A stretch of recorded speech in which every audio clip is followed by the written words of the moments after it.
Hey, Cobourg Alliance Church family, it is great to be with you today on this wonderful day. I don't know if you can tell on the camera or on the screen or not, but it is actually snowing when there's blue sky over there, but not so much over there. So we've had some snow, but that's all right. I want to take you back to a story in the Bible that we see a couple of times in the Gospels where Jesus and his disciples are on a boat in the middle of a storm.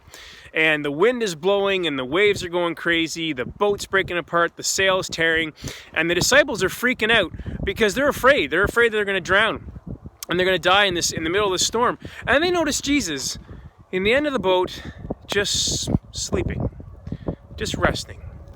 And so I want to ask you a question. When you think of that story, when you think of that experience the disciples had, where do you see yourself in the boat?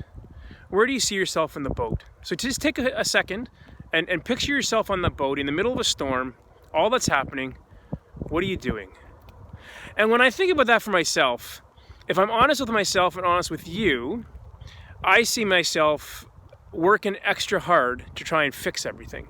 I gotta fix the sails, I gotta bail the water, I gotta patch the boat up, I gotta paddle like mad because I gotta make sure this thing stays afloat because I don't want to die and I don't want my friends to die.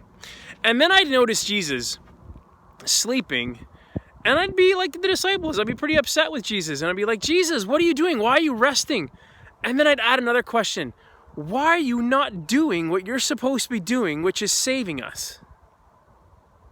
And for my entire life, I always thought that story was about the question that Jesus asked his disciples afterwards. After he calmed the storm, he says to his disciples, he says to them, "Oh, you of little faith." And I always thought that this story was about the disciples not having enough faith in Jesus.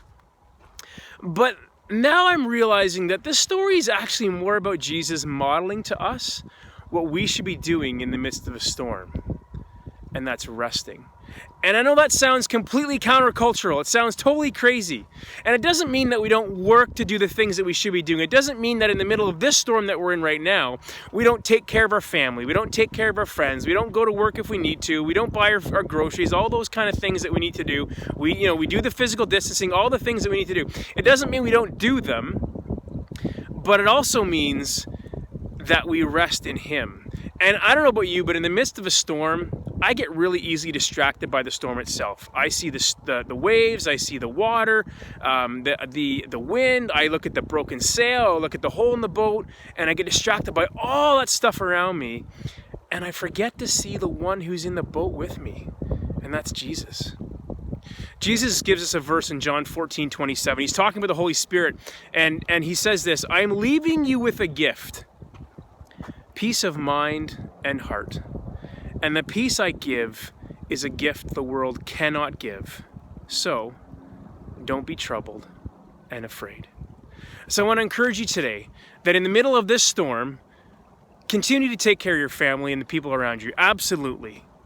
But don't lose sight of the one who's in the boat with you.